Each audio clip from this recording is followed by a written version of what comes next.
and the people who love them. Hello, this is The Thing About Cars. I am Mickey Desai. We have a full house around our table today. Dawn, are you with us? I am present. And Dave? Present and accounted for. And Ben? Yeah, I'm with us. And Becca? I'm over here. Special guest for the day is Jim. Jim, welcome to the table. How are you? Hi, I'm doing great. Glad to be here. Excellent. I can't wait to ask some questions of you and learn more about your history and desires around cars. First, I think we're going to do a moment of Grand Trivia Auto and ask our question for the day. This is a technical question. In fact, I may ask two questions today. I know we sometimes do that, but this one question is a fairly straight shot question, so I might just get it out of the way and then ask the real question for the day. The first question I have is, how many control arms are found on a conventional McPherson strut suspension design? And that's referring to one single corner of the car. How many control arms are attached to a McPherson strut? Anybody have that quick and dirty answer? To a single corner? Yes, to a single corner. We're not going to wait till the end? Okay. No, Usually one. Well, that's what I was thinking. We're not counting other things, just simply the one control arm, right? That's exactly right. So it is one control arm that is found on a McPherson strut. That's exactly right. Ben, can you tell us why they do it that way? Is there a rationale? Well, I would have researched it if I'd seen this coming, but basically the strut comprises both the spring and the damper. Right. So all you really need is something at the other end, down at the bottom to locate, your wheel upright.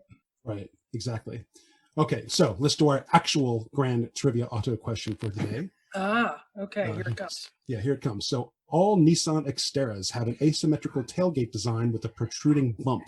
What is stored in that bump?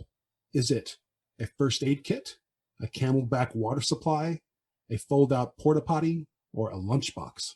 Do I need to read those answers again? Where's my option for the folding shovel to hide the bodies? That's not in there. Ah! Yeah, go ahead and read them again. Okay, so what's that asymmetrical bump protruding out from the back of a Nissan Xterra? Is it a lunchbox, a fold-out porta potty, a Camelback water supply, or a first aid kit? And we'll answer that question at the end of the show.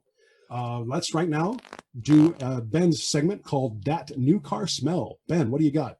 Well, for the inaugural edition of this segment, I'm actually going to start on a bit of a cynical note. Apologies to everybody who was expecting more excitement than that, but it'll get better. The cynical note being that the new car scene to me is a bit depressing right now. I was looking not only at what's new, but also at what's being discontinued. And, it's just a whole lot of, trucks and SUVs kind of comprising everything. That's what's new for the most part. Nothing that really gets me going, at least nothing we haven't already, spoken about at great length here. I mean, we all know about the Bronco, the Corvette, and of course that Mach-E electric Mustang SUV that's coming along. Yes, I know, Becca. But like the Mach-E and the Bronco, neither one is actually out yet. At least I haven't seen them driving around anywhere, so we don't know much about them. The C8, we'll devote some future attention to that. I want to get in touch with some people who've put a few miles on it. I had touched on that briefly way back when, that because of the pandemic situation, while the Broncos debut was public, they weren't going to be hitting the dealerships until next year sometime. Right. But things that are going away, I mean, there are two Lincoln sedans going away, a Cadillac sedan going away, a whole lot of, kind of other more mundane things. Chevy Impala is going away. That makes me a little bit sad because, I've driven a few of those on my business trips, and while it's not that exciting, it's a good solid car that does what it does very well, and good tall guy ergonomics. I can say the same thing for the Dodge Caravan, which has been a surprisingly, enjoyable vehicle on some of my trips. In fact, I had one just this past week that I put about 1,500 miles on. It's not a car you want to take up to the mountains and do twisty roads with. It's not a sports car, but wow, if you want to get from, you fit a lot of stuff in that thing. Yes, you get from A to, I mean, I had no problem doing 1,500 miles in the thing. It was comfortable and easy to use. It was user friendly in every way. And it's going away because they want to focus more on the Pacifica, which of course costs more. On a more exciting discontinuations, the Alfa Romeo 4C is going away. They sold a whopping 71 of them last year. What? Yeah, and 144 the year before that. Huh. Oh, there was another sports car I saw that's going away. Oh, it's the BMW i8, right? Yeah, that's going away too, which doesn't surprise me. I know if Ronnie were here, he would say, "Thank goodness." Yeah, well, I think the i8 was a little bit premature. I don't think it was really developed as well as it could have been. Of course, there are some BMWs that are on the way that I've seen that, we've had our discussions about those horrible mega grills. They now have a new grill design that I think is even worse. It's big and they're both halves are kind of octagonal looking, and no, thank you. I think and isn't that Civic? The Civic's going away? Well, yeah, not every Civic, but the two-door Civic is going away, and so is the SI.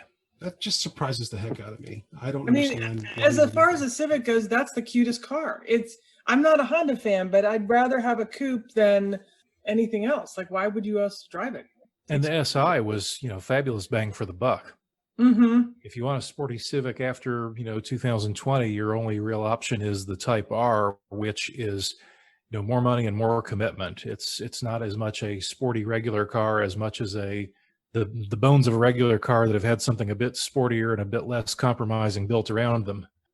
So, Ben, this is a silly question on my part because I know the answer, but I have to ask it for the sake of the conversation. Is the new car environment depressing because of everything that's being discontinued, or is there some other reason? Because on the one hand, in my own cynical moments, I say to myself, well, I don't like change because I'm getting old.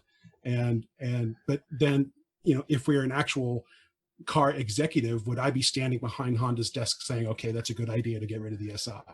Depends on what kind of executive you are. If you're a bean counter, yeah, you're probably, backing that decision up, because that's the other thing. These car companies are businesses. Their goal is to make a profit.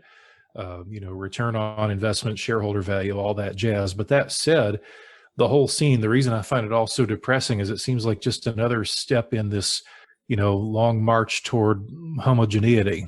Right. Yeah, that's what I was thinking. It's like you'll have cars in a class and they'll be very lookalikes, and then another class car and not all this diversity.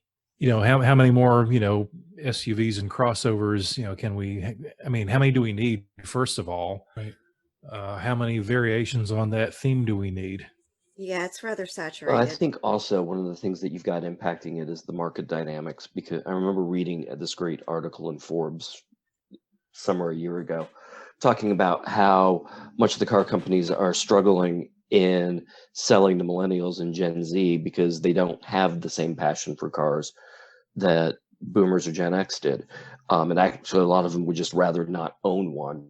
And so now you come into, okay, that even further constrains things like, coupes or things that run different from generic automobiles. Well, Jim, true. what do you think, Jim? Well, I feel like David took exactly what I was going to say, which is that I work with Gen Zers and millennials, and there just doesn't seem to be a whole lot of interest in them to understand cars, the way that they work. People just don't get excited about cars anymore, and if that's the case, differentiation is going to suffer. Yeah. Well, those folks are not the entire market either, though. No, but they're the consumers that are coming down, figuratively down the road, no pun intended. They can't keep selling to us forever because we have an expiration date on us. No, Well, let's put a damper on things, hasn't it? Well, this is super dark over depressing. That's for on the other hand, though, some of those slightly older segments still have a lot of buying power. And if they want to take that buying power to, the used market instead of the new market, then, that's probably what'll. Hey, correct me I if was I'm wrong going to here. wonder about that, Ben. Do you think prices for things like the SI and the Impala, that somebody is, aftermarket or sitting in their cars, sitting in their garage, what do you think the prices are going to look like? That's a really good question, because they all dangle that starting MSRP in front of you, but we all know that nobody actually pays that. Right. Every vehicle out there comes packaged up in some way or another. Like in fact, right in front of me here is the Chevrolet Trailblazer, starting MSRP 19,000. I guarantee you nobody gets one for under 25. Right. Well, Yeah, and so, correct me if I'm wrong here, but isn't the first rule of marketing never alienate your audience? You would think. The first rule of marketing is never lose money. Right. Yeah, I guess that's true. So I'm curious, which one of these cars, Ben, for you is a loss? Oh, well, I think the 4C is kind of a loss. I mean, I'm not as warm to it as some other things, but it was cool. It was a little different. It was fun. Mhm. The Lincolns, I think, are a little bit of a loss. Granted, they had very little appeal in the market, but Oh. they had flavor. Lincoln Continental's a huge loss. Mr. Big has no car to drive in now. I'm very sad. I love that Lincoln Continental. It just screams, somebody's driving me around. Yeah. Just, to me, it always screamed mafia. So, Well, that too. well, Ben, thank you for the segment, that new car smell. We'll look forward to another new car segment from you here in about a month, I guess, if we're sticking to our schedule. Right on. So thank you. The next segment we've got is I want to talk to Jim. Jim, you said something about being the most corrupt professor on Georgia Tech's campus. What's that about? I really don't know. The person who said that obviously has never seen the car that I drive, because if I were corrupt, I would definitely drive something much nicer. But no, that was just a comment that came on a student evaluation many years ago. Let's just say me teaching statistics is not a good idea. So I have to ask, what are you driving? Right now, I have a very luxurious 2004 Civic Value Pack, four-door. It was Dawn, I think, who said, "Why would you want anything other than a coupe?" Or was it Becca? Yeah, that was me. No, it wasn't me. The rest of us thought it. If it had been me, it would have been, why would you want a Honda? So. Yeah. So, which leads me to the guest questions I want to ask all of our guests from now on, and we're still whittling away on this list. But Jim, you get to break in this segment for us here. Okay. I've got 4 questions for you. First of all, what is your dream car?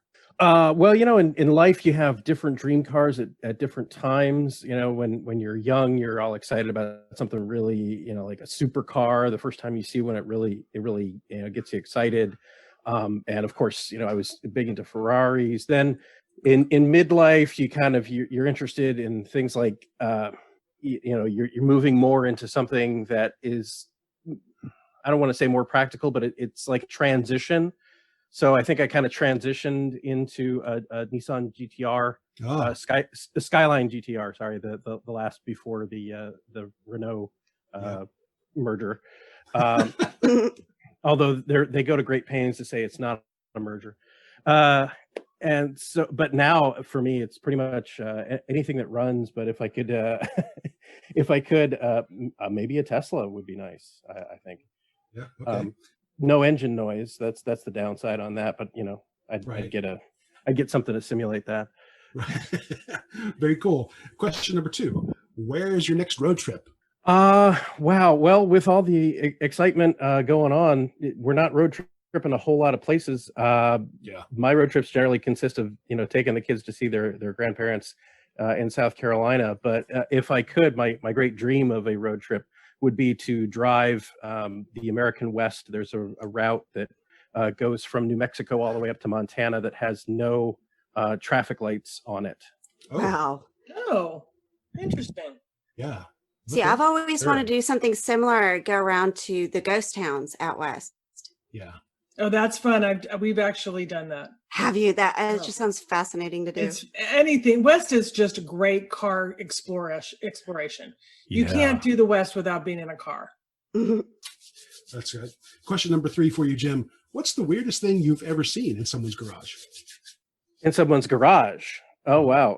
Because the original question was what you've seen in someone's house. Well, I was going. This is a family show, so anyway. We're a functional family show. But we put the fun in dysfunctional. I had an uncle who had an Isetta, so I do recall seeing that in a garage, and that was, and he was about 6'5", so him fitting into the Isetta was really amazing to watch. That's funny. Hmm. That is pretty funny. So yeah, all right. So the original question I'd sent you was, in fact, what's the weirdest thing you've seen in someone's house? What would you have answered for that question? I don't know that the statute of limitations on that is up. So, But and my last question for you is a hot dog a sandwich, and why? yeah, I'd say it's a sandwich. It's meat between bread. So I would say, yeah, it's a sandwich. It's a sausage sandwich. Sure. But the question, of course, is it two pieces of bread? It's bread that's split down the middle. there Does are that make it so not a many sandwich? jokes here. My brain is exploding from not making any of the And jokes. what would the Earl of Sandwich think about that stuff? Right. He's dead though. Super dead, dead for several. Yeah. Right. Well, thank you, Jim. Does anyone have any comments or reactions for Jim on the hot dog issue or anything else that he's mentioned?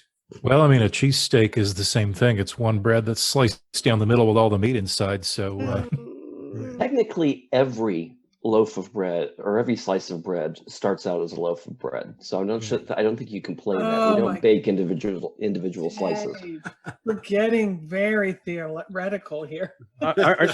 Now we're going to try to dip into, what's actually bread. Is a pita a bread? Is a tortilla bread? All right, these are esoteric Angry questions. emails starting now. These are, May I point out that I'm not actually the one that got us away from cars here. right. No, it's my fault. It's my fault. Becca, bring us back. Let's do Becca's segment. Becca's going to do a news segment, which we're going to rename, but for right now, it's called Fix or Repair Daily. Which, Yeah, I didn't realize you were there to me yet. yeah, it's your turn, Becca. I know the title vexes you, so if anybody has a suggestion on a new segment name for the news segment, please send it in to us. Visit our Facebook page or our thinkaboutcars.com website and suggest a name, and we may even maybe we should do like a drawing or a prize or something around that. That's what I was just thinking as you were starting that. At minimum, definitely people need to let us know what they think would be a better name. I'm sure plenty of people don't realize that the issue, if you've listened long enough, my love with Mustang, not necessarily Ford, but Mustang, I've heard all of the jokes, and this is definitely a direct stab at my Mustang and the Ford, and I've heard all of them. So yes, definitely.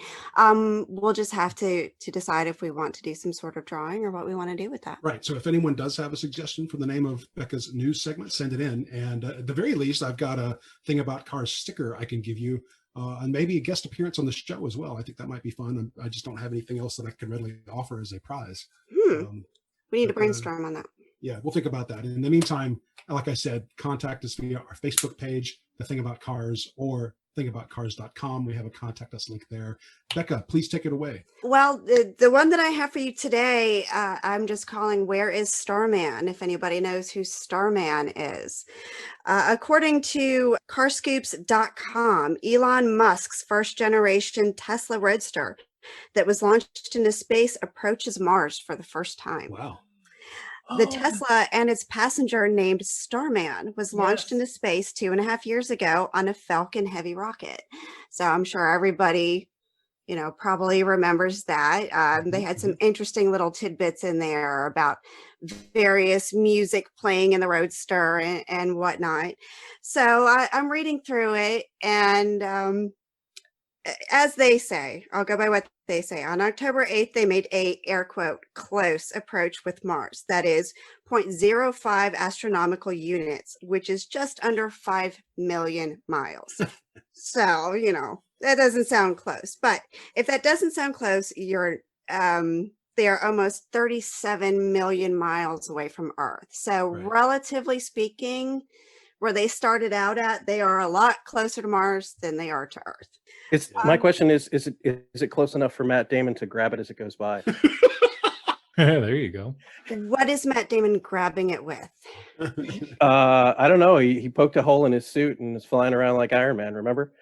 I'm going to say probably not then.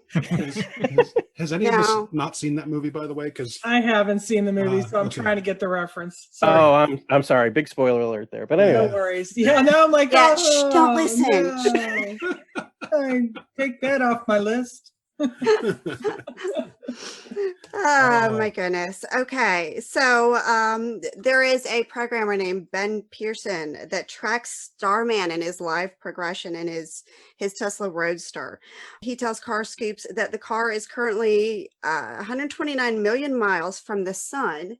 And this is what concerned me, and moving toward it at the speed of about 13 and a half, almost 14,000 miles per hour. Holy mackerel. So you do the math on that, how many years left Starman and his Tesla has. Yeah. But if anybody's interested in tracking the Tesla and Starman, there is actually a website called Where is Roadster? And it is tracking the progression of where they are floating around out there. So Very I'm cool. double checking. They're just calling it by name, but I believe it's going to be whereisroadster.com. That's what it looks like. Yes, whereisroadster.com. No spaces, no dashes, no nothing.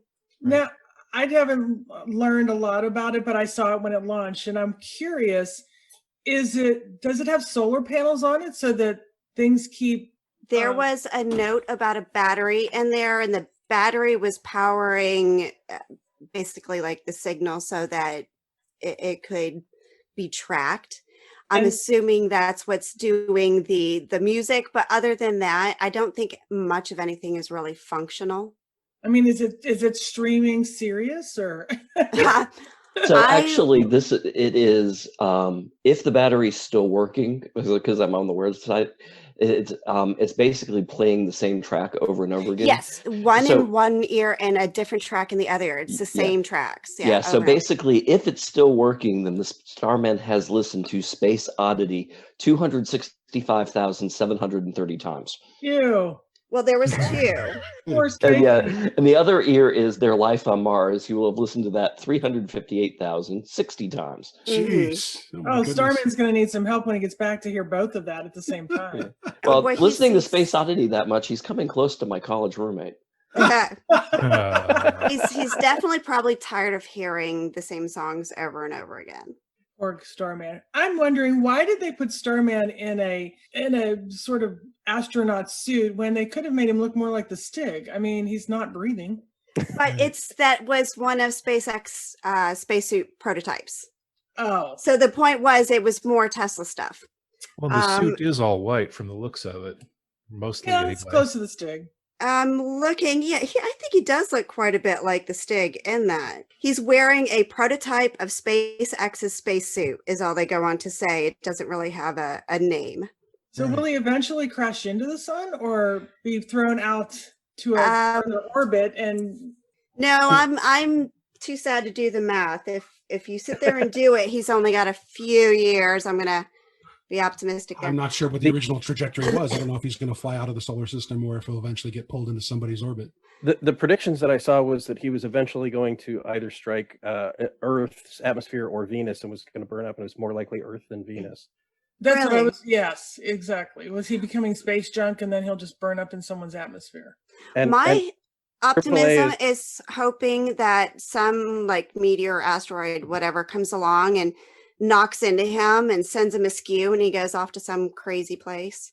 Ooh. What were you about That's what to I'm say? hoping. What were you about to say, Jim? I was going to say that I think that when he gets back into Earth orbit, AAA can come and tow him back. Well, shall we switch gears and do a little bit of listener mail? Yeah. I think Let's. Let's do some listener mail. All right. So I've actually got 3 questions. I don't know how many we can get to today.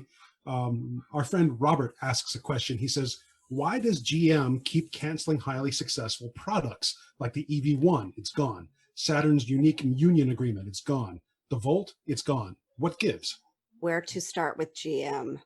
Well, I think my first question is not just GM. I think everybody's guilty of doing this kind of thing lately. But go ahead, please. Well, one of the things, and growing up in a GM town, this is heresy for me to say, but I was never much of a GM fan.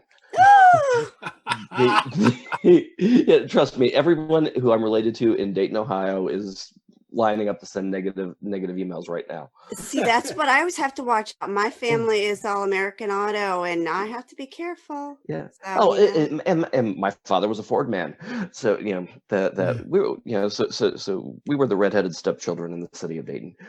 But the thing with GM, not a big fan of the cars, not a big fan of the business strategy, but this kind of goes back to what we were talking about earlier. Their new CEO, Mary Barra, is someone who's really kind of impressive. And the bankruptcy and the rebuilding of the company, she's a really good, assertive CEO. And it's really coming down to bottom line. If a product line or is not making money, they're not spending the time to try to try to save it and honor tradition, if you will. They're pulling engineers off those products to put them on building something new, and they're really doubling down on both EVs and autonomous vehicles because that's what they think the future is, especially for millennials who don't want cars anyhow. Right. So wait, Dave, you're saying that she's simply not interested in fixing anything, right? She's not interested in tweaking to improve performance. She's just, the surgeon who's going to eliminate the thing and she's work not on what's using her working. heart. Yeah. Yeah, I think that's maybe a harsher Business. way than I would say it, but she's a good business strategist, and she's Right. Well, Saturn's demise was before her time, as I recall. But one of the 2009. yeah, I mean, that was one of those divisions they killed in the recession, and it was ripe for being plucked because Saturn had pretty much lost its way by then. Right. Mhm. And the EV1 happened even before that. Right, and I think the EV1 was one of those things that was just kind of sort of a showcase product, but also one that, in a subtle way, was designed to kill appeal for electric cars. I wonder because there's this resulting documentary called "Who Killed the Electric Car?" I've seen it. Yeah, it's all about the EV1, and it does, I think, a pretty good job of raising the question: who killed the electric car? Was it the consumer? Was it the company? Was it the law in California? Who was it? We need to write our own song then. It was "Who Killed the Electric Car" instead of the radio star. Yeah. But Can I be a Robert Palmer dancing girl in the background? Definitely. It's like, Definitely. Mickey killed the EV1. But what about was it Jim that was saying that he was professor of statistics? No, I work at the business school, but I taught statistics for a short period of time, and after that was when I got the eval that said I was the most corrupt researcher. Right. Well, statistics go very far in business and making decisions on that. When you're not using your heart, you're using business models. Statistics and probabilities and trends go a long way in making these types of decisions. Yes, they do, Becca. And actually, I'm teaching statistics at Georgia State. So this week is on causality and correlation. And I think Excellent. there is a lot of probability factors in everything. Yep. Please teach a lot of people that. You'd be surprised how many people don't believe in cause and effect. Or they correlate too much as cause effect. Yeah. So let's do our second question here while we still have a little bit of time left. Not that I don't want to derail a statistical conversation, but to get us back to the world of cars. Eric asks, he says, why do people find leather superior to modern fabrics for seats? Modern fabrics are more comfortable, more durable, and softer. So is he meaning microfibers?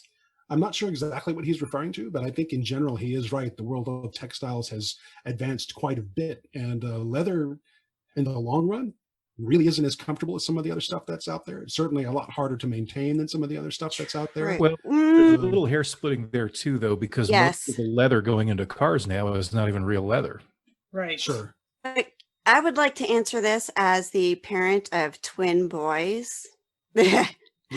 Now, I'm sure that there are high-end cars with fancy fabric that has fancy treatment on the seats that makes them more waterproof and stain resistant and all that. But when it comes to maintenance, and let me tell you, you cannot guess the things that kids can do to car seats until you have kids do them.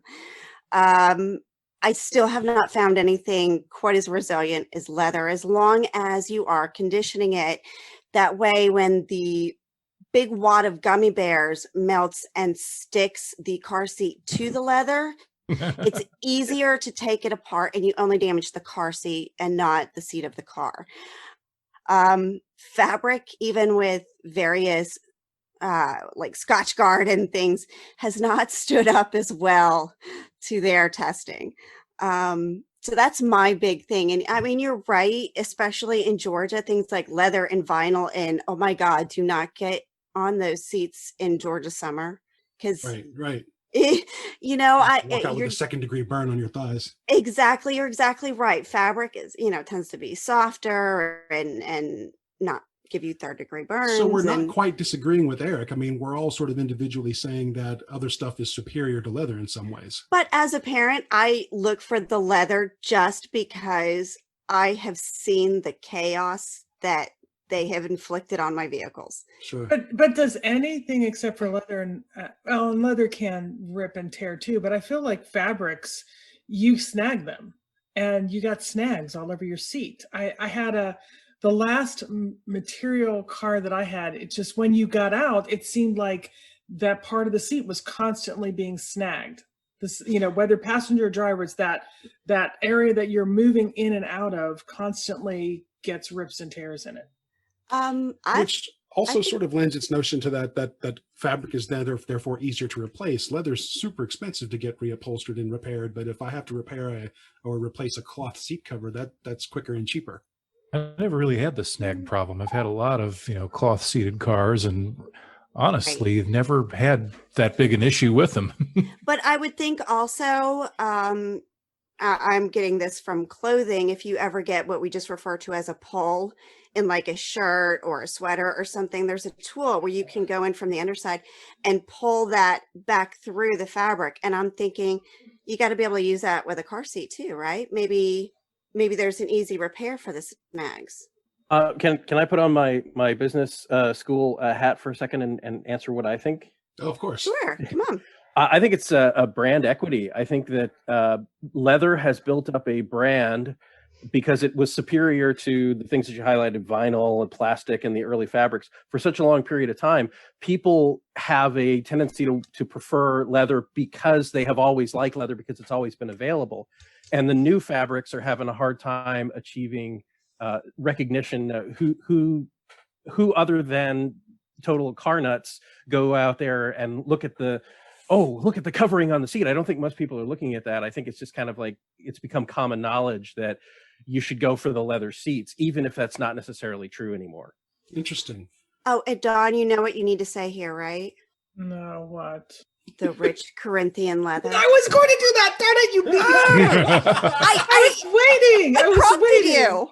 I know. I was going to say You. it's all Ricardo Montalban and the rich Corinthian leather. I was trying to poke. I thought it would be in your brain. I was trying to poke. And then I got sidetracked. Oh, Oh no.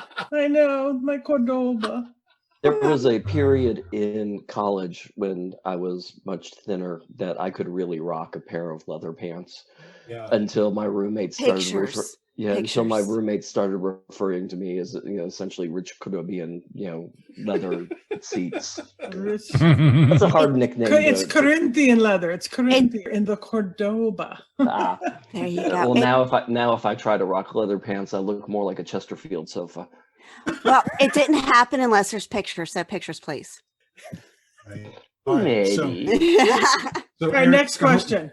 Eric, I hope that answers your question. The third question we have is, Aaron asks, why isn't there an attractive SUV or any SUV for that matter that has sliding doors? I think there is. I think that Grand Wagoneer, the Jeep Grand Wagoneer has sliding doors. I think a Tahoe can come with sliding doors.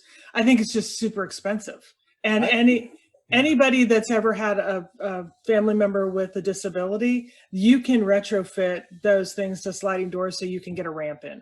But now that we mention it, I don't know that I've actually seen an SUV of any kind that actually has a sliding door on it. You've mentioned two, but I personally have not seen them. I've seen the Grand Wagoneer. It's pretty slick looking. You don't even know there's sliding. And then how do we really define an SUV besides what the companies call an SUV? Because honestly, the Dodge Grand Caravan that's going out has a sliding, and it could be a really low level, either a hybrid or a crossover. but I think it's more of an SUV. Well, I always did the differences being what was, the chassis. If it's a truck chassis, it's an SUV. If it's a car chassis, it's a. Do you know how many trucks are not on truck chassis anymore? No, I haven't actually looked lately. No. That one I'll have to look up for you, because there an awful lot of trucks are not even on truck chassis anymore. And I'm looking at the Grand Wagoneer, and I'm not seeing any sliding doors anywhere. Huh. Yeah, I think again it was a special order. It looks like it might have been. There's some pretty that ones. Trim along the top of the windows is where the track is hidden, and it's probably only that track. There may be something hidden that, as the door moves over the rear wheel, that you're not seeing, instead of a lower track like on a van. But Right. And coming back to the original question, I think minivan stigma is part of it. Yeah, it could be, but I think because how many people come into a dealer and say, I want something that'll haul my whole family, the dog, the bicycles, that isn't a minivan. Right. It happens every damn day. Well, I think minivans are sexy. I mean, you still have the option of sliding open the door and pretending like you're part of the A team. Oh yeah. Oh my God. Oh honey. Plus, there was a great sidebar article in Road and Track several months ago where they were at some Sebring or someplace like that, doing a compare with all these sports cars, and they had this sidebar about how the unsung hero of a lot of those articles and such as they do is a Dodge Caravan that they use for photography as well as just as a gopher vehicle for anything they need while they're out there doing their thing. But they will do that. They'll slide those doors open and have a photographer in there shooting through that big open side door. Right. The van's going around the track next to the Corvette or Ferrari or whatever, and that photographer's in there just like a helicopter gunner with his camera just snapping away. Oh yeah, remember when a number of NASCAR tracks were offering driver experiences, and they'd put you in with a professional driver in a Chevy Lumina and drive you around the track at 120 miles an hour. Oh yeah. Yep. Don just sent us all a screenshot. You might have heard the camera click a second ago, and it's certainly a Grand Wagoneer with what appears to be a sliding door. It's in fact, it looks kind of cool. It does look kind of cool, and it's pretty. Yeah. I mean, it's got like a rose gold or gold grill on it. And our last listener thing is actually from me. Did you guys notice that Jalopnik might be going away? The website, the Autoblog website, really? Jalopnik, yeah. I hadn't heard this. Apparently, they've had serious staffing issues in the last 6 months. They've had a mass exodus of their major editors and writers. So it is possible that Jalopnik won't be around for 2021. Oh, that's terrible. Yeah. Well, there's a much deeper story that I don't know if we're going to be able to delve into in the time we have left today. But the parent company of the website, there was a buyout, and apparently that had something to do with it. Some of the major writers have gone over to something called The Drive. So there's going to be something called The Drive coming out, but Jalopnik appears to be on its last legs.